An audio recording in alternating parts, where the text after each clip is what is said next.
Hello பசங்களா எல்லாம் எப்படி இருக்கீங்க? நல்லா இருக்கீங்க அப்படின்னா மறக்காம சப்ஸ்கிரைப் பண்ணிருங்க. இன்னைக்கு நம்ம அடர்ந்த காடும் காட்டுக்குள்ள இருக்கிற பேயுன்ற கதையை பத்தி தான் பார்க்க போறோம். சரி நாங்க பார்க்கலாமா? ஒரு அடர்ந்த காட்டு பகுதி பக்கத்துல ஒரு சின்ன கிராமம் இருந்துச்சு. இந்த கிராமத்துல நைட் ஆனா யாருமே வெளியே வரவே மாட்டாங்க. ஏன்னா பக்கத்து காட்டுல இருக்கிற ஒரு பேயி இந்த கிராமத்துக்கு நைட் ஆனா வரும்னு சொல்றாங்க. இந்த பேயி ஆல்ரெடி 2 பேர்த்த கொண்டு இருக்குன்னு வேற சொல்றாங்க. அதுக்கு அடுத்த நாள் காலையில அந்த கிராமத்துக்கு புதுசா ஒரு பையன் வரான். அந்த பையன் யாருன்னு பார்த்தா நம்ம கிராமத்து தலைவரோட பையன். அந்த பையன் வெளிநாட்டில் படிச்சு முடிச்சுட்டு ரொம்ப நாள் கழிச்சு இன்னைக்கு ஏத்தனோட கிராமத்துக்கே வரான். அந்த பையன் நைட்டு தூக்கம் வர மாட்டேதுன்னு தெரியாம நைட்டு வாக்கிங் போறான். ஜாலியா போன் நடந்து போறான். திடீர்னு பூனை குத்தவன் காலிக்கிட்டே வந்து சத்து போச்சு. அடுத்த நாள் காலையில அவங்க அப்பா கிட்ட போய் என்னப்பா நம்ம ஊர்ல இந்த மாதிரிலாம் நடக்குது எப்படி சொல்றான் அவன். அட பாவி யாரை கேட்ட நைட்டு வெளியே போன அவங்க அப்பா கேட்க இவன் இல்லப்பா தூக்கம் வர மாட்டேன் அதான் நடந்து வாக்கிங் போனேன் சொல்ல.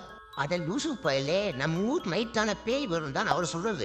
அதுக்கப்புறம் அந்த பையன் அந்த அடர்ந்த காட்டுக்குள்ள யோசிச்சுட்டு நடந்து போறான்.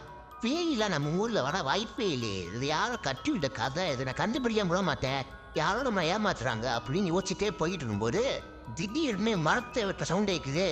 என்ன போய் பார்த்தா எவனோ ஒருத்தன் மரத்தை வெட்டிக்கிட்டேன்னு சொல்றான். நான் தான் இந்த ஊர்ல பேய்க்கு மாதிரி கதையை கட்டி விட்டேன், நான் தான் பேய் மாதிரி வேஷமும் போட்டேன் அப்படின்னு சொல்றான். அப்போதான் அந்த பையனுக்கு தெரிய வருது நைட்டு ஊர் மக்கள் யாரும் வெளியே வராதப்ப இவன் நம்ம ஊர் உள்ளே மரத்தை போய் வித்துடுறியா. அப்புறம் அந்த பையன் ஊர் மக்கள்கிட்ட போய் பேய்க்கு எல்லாம் ஒன்றுமே கிடையாது, எவனோ ஒருத்தர் நம்ம ஊர் வழியே போய் மரத்தை விற்கிறியா அதுக்கு நம்ம தடையா இருப்போம்னு தான் அவன் நைட்டு பேய் இது மாதிரி வந்து ஒரு பீதை கிளப்பி விட்டான், அவன் தான் பேய் மாதிரி வேஷ போட்டு நம்ம ஏமாத்துறான் அப்படின்னு சொல்றான். இவன் பண்ற திருட்டு வேறலாம் ஊர் மக்களுக்கு தெரியுன்ற விஷயம் தெரியாம எப்பயும் போல ஊருக்குள்ள வரையா.